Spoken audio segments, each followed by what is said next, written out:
आज हम बात करेंगे दुनिया की सबसे बेहतरीन 10 मोटिवेशनल किताबों में से एक टोनी रॉबिन्स द्वारा लिखी हुई awaken the giant with in बारे में।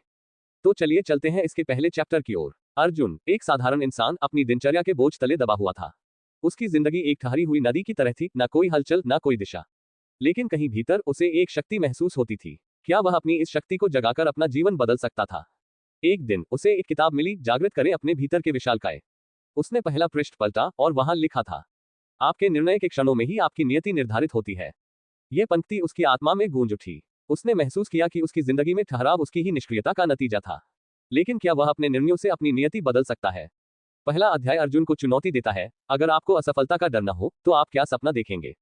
अर्जुन हमेशा से लेखक बनना चाहता था, लेकिन असफलता के डर ने उसे रोक रखा था। किताब ने उसे सिखाया कि बिना किसी स्पष्ट दृष्टि के हमारा मस्तिष्क भ्रमित हो जाता है। यदि आप अपने जीवन में किसी न्यूनतम स्तर को स्वीकार करते हैं तो आप ऐसी आदतों और जीवन शैली में फंस जाएंगे जो आपके योग्य नहीं है। अर्जुन ने अपनी डायरी में अपने सपनों को लिखने का संकल्प लिया। हर शब्द एक नई शुरुआत जैसा था। अर्जुन को अपनी असफलताओं का ख्याल सताने लगा। तभी उसने पढ़ा, अधिकतर लोग जीवन में असफल इसलिए होते हैं क्योंकि वे छोटी बातों पर अपना समय और ऊर्जा खर्च करते हैं। इस पंक्ति ने उसे झकझोर दिया। उसने अपने ध्यान को सही दिशा में लगाने का निर्णय लिया। छोटे कदमों से शुरुआत की, सुबह जल्दी उठना, रोज लिखना और हर महीने एक नई चीज सीखना। यहां से कहानी और गहरी हो गई। अर्जुन को अपनी आत्मा के सबसे अंधेरे कोनों का सामना करना पड़ा। वह अक्सर खुद से कहता था, मैं सक्षम नहीं हूं या मुझे सफलता नहीं मिलेगी। किताब ने उसे सिखाया, जो कहानी आप खुद को बार बार सुनाते हैं वही आपको रोकती है। अर्जुन ने अपनी कहानी बदलनी शुरू की। उसने कहा, मैं योग्य हूं। असफलता सफलता का सीढ़ी है। एक रात अर्जुन ने सोचा, क्या बदलाव इतनी जल्दी संभव है? तभी उसने पढ़ा, बदलाव तब होता है जब वही पुराने रहने का दर्द बदलाव के दर्द से ज्यादा हो जाता है। अगली सुबह उसने वह काम किया जो वह हमेशा करने से डरता था। उसने अपनी नापसंद नौकरी छोड़ दी। डर के बावजूद उसने पहली बार खुद को जीवंत महसूस किया। जैसे जैसे अर्जुन अनिश्चितताओं का सामना करता गया, उसे याद आया, सफल लोग बेहतर सवाल पूछते हैं और इसीलिए उन्हें बेहतर जवाब मिलते हैं। अर्जुन ने खुद से सवाल करना शुरू किया, आज के लिए मैं किस बात के लिए आभारी हूं? मैं अभी क्या कर सकता हूं जो मुझे अपने सपने के करीब ले जाए? हर सवाल उसे उस अंधकार से बाहर निकालने का एक कदम साबित हुआ। अर्जुन ने किताब के उस हिस्से को पढ़ा जो कहता था, शब्दों का चयन आपका भाग्य तय करता है। उसने अपने शब्द बदल दिए। मुश्किल की जगह चुनौती कहा और असफलता की जगह सीख। हर शब्द ने उसके जीवन की दिशा बदल दी। अर्जुन अब अपने सपनों को लिखने और अपने विश्वासों को बदलने की राह पर था। उसने महसूस किया कि भीतर का विशालकाय पहले से जाग चुका था। और जैसे कि किताब कहती है, हर महान उपलब्धि की शुरुआत एक साधारण निर्णय से होती है।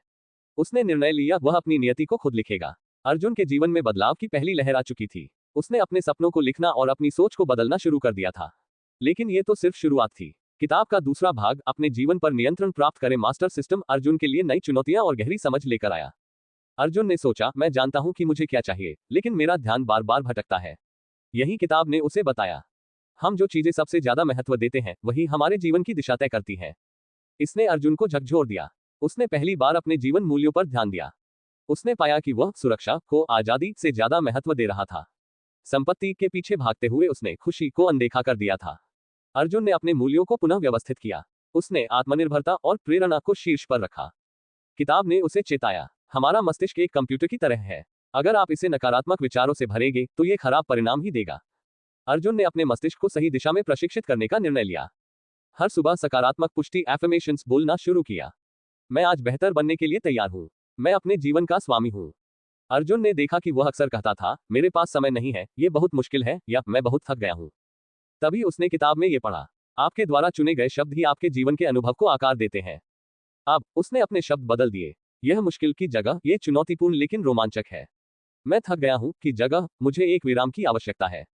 इन छोटे बदलावों ने उसकी ऊर्जा और दृष्टिकोण को पूरी तरह बदल दिया। अर्जुन ने किताब में एक और गहरा सच पढ़ा, हम जो भी करते हैं उसे हमारे नियम नियंत्रित करते हैं। अगर आपके नियम आपको खुशी से दूर रख रहे हैं तो उन्हें बदल दें। उसने खुद से पूछा, क्या मैं अपने जीवन के लिए बहुत सख्त नियम बना रहा हूं? क्या मेरे नियम मुझे अपनी खुशी तक पहुंचने दे रहे हैं? उसने अपने नियमों को सरल बनाया। उदाहरण के लिए, पहले उसका नियम था, मुझे खुशी तभी होगी जब मैं सफलता प्राप्त करूंगा। अब उसने इसे बदला, मैं हर उस दिन खुशी महसूस करूंगा जब मैं सीखूंगा और प्रयास करूंगा। अर्जुन ने महसूस किया कि उसकी जिंदगी अब नियंत्रण में है।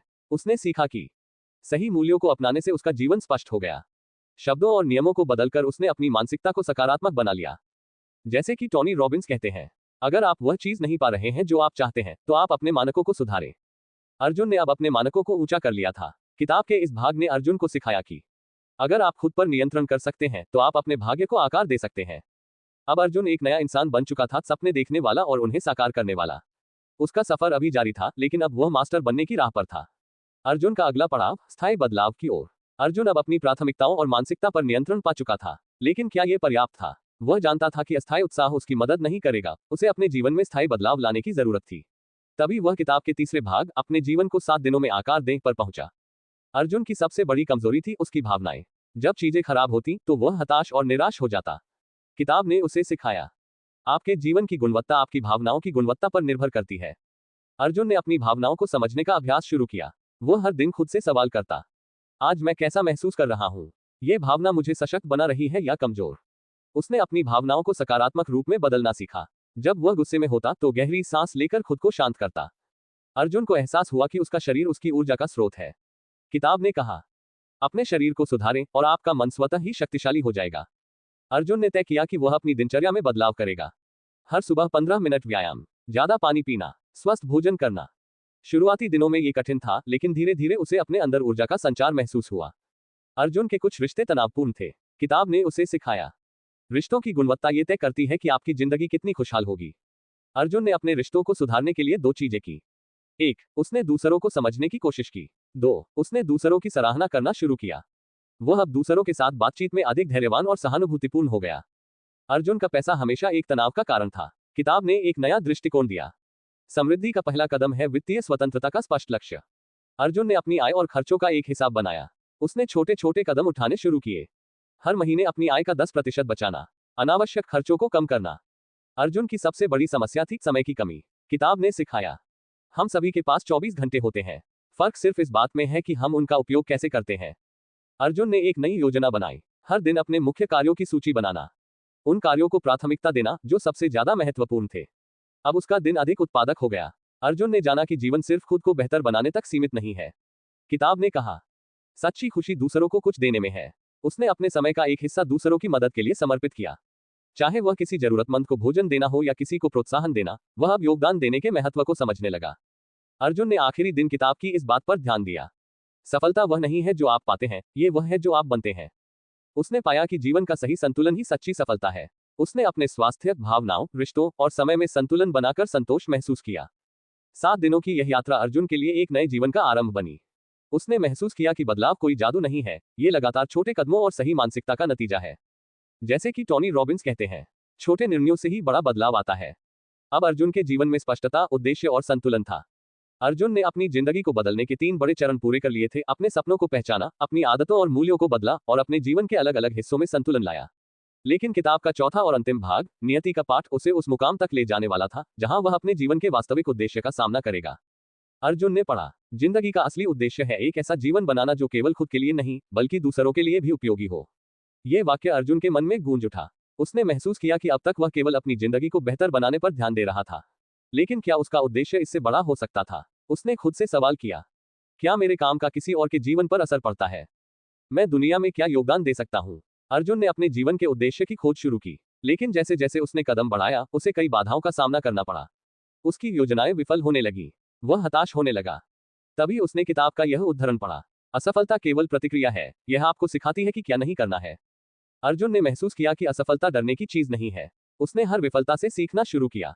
उसने हर अनुभव को एक सबक के रूप में अपनाया। नियति की परीक्षा कठिन थी। अर्जुन के रास्ते में संदेह और डर बार बार लौट आते थे, लेकिन किताब की यह पंक्ति उसके लिए एक मशाल बन गई। आप वही हैं जो आप मानते हैं। अपने आप को महान माने और आप महान बनेंगे। अर्जुन ने अपने अंदर की ताकत को महसूस किया। उसने अपने भीतर उस विशालकाय को पूरी तरह से जागृत कर लिया था, जिसे वह पहले डर और संदेह के कारण दबा चुका था।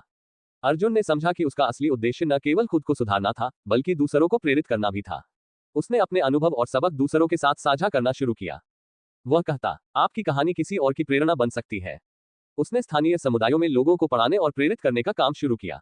धीरे धीरे वह कई लोगों के लिए प्रेरणा का स्रोत बन गया। अर्जुन ने किताब की आखिरी पंक्ति पर ध्यान दिया, आपकी जिंदगी की सबसे बड़ी खुशी यह होगी कि आपने अपने जीवन को पूरी तरह जिया, अपने डर से पार पाया और अपने सपनों को साकार किया। अब अर्जुन की जिंदगी केवल अपने लिए नहीं थी, वह दूसरों की मदद करने में, नई चुनौतियों को अपनाने में और हर दिन को उत्साह के साथ जीने में संतोष महसूस करता था। अर्जुन ने महसूस किया कि जिंदगी का असली अर्थ सिर्फ सफलता हासिल करना नहीं है, बल्कि एक ऐसा जीवन जीना है जो दूसरों के लिए भी प्रेरणा बने। जैसे कि टोनी रॉबिन्स ने कहा है, सच्ची सफलता वह है जो आपको खुद को बेहतर बनाने के साथ साथ दूसरों को ऊपर उठाने का अवसर देती है। अर्जुन अब अपनी नियति का स्वामी बन चुका था। उसकी कहानी यह संदेश देती है कि अगर हम अपने भीतर छुपे हुए विशालकाय को जगा लें, तो हम न केवल अपनी जिंदगी बदल सकते हैं, बल्कि दुनिया में भी सकारात्मक बदलाव ला सकते हैं। अगर आपको हमारी ऑडियो बुक समरी अच्छी लगती है तो लाइक, सब्सक्राइब और कमेंट अवश्य करें।